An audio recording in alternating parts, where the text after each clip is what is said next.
Alright, so next up in the third round, we have Adolphus Wahington, who is selected by the Buffalo Bills at 17 overall in the third round. I thought this pick was a bit of a reach. I had him going in the third or fourth round range, and he's size and athleticism, but he also has too high of a pad level, which is a very important quality for defensive linemen. If you're coming in lower into the offensive lineman's blocks, you have winning the leverage battle, which is extremely imperative to be able to rush the passer. He also has questions about his motor, which is also one of the most important qualities to me, because truly you need to find players that love football, players that hustle. That's what pays off in the NFL. He's good lateral quickness and can change direction well. I still think this pick was a bit of a reach. We'll see how he transitions to the NFL with the Buffalo Bills.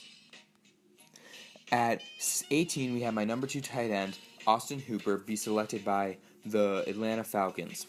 Now, Hooper, I think he's good hands and he can receive well in traffic, which is an important quality for a tight end. He also was not muscular enough in college. He'll need to put weight on his frame in the NFL. He doesn't have great initial quickness, and he doesn't sell his routes very well. That's another quality we'd like to see improve in the NFL. With his smooth acceleration and awareness to find moving linebackers for run blocking, I think he'll be able to perform well in the NFL and perform well as a target of Matt Ryan, who they really needed alongside Julio Jones. Then at 21, we saw the Redskins select Kendall Fuller out of Virginia Tech, the cornerback. I love this pick.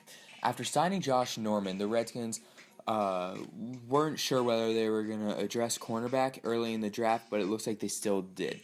Fuller's talent was just too much to pass up on in 21, as he is a early second-round rated prospect.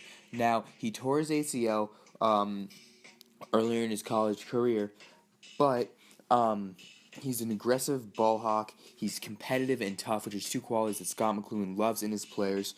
He can read quarterbacks' eyes. He's a smart football player, and he also has good ball skills. He's a little bit of lack of a recovery speed, so we'll see how the Redskins use him in press coverage.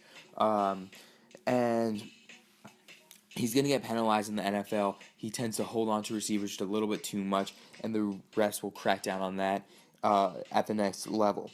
He disrupts routes early, and he's able to get to the ball carrier. And, we always love cornerbacks like Brashad Breeland, who can make open field tackles and stop a running back from getting that outside leverage in the NFL. Because, if your team can't tackle, then you're going to be ran on, even if no matter how good the coverage is.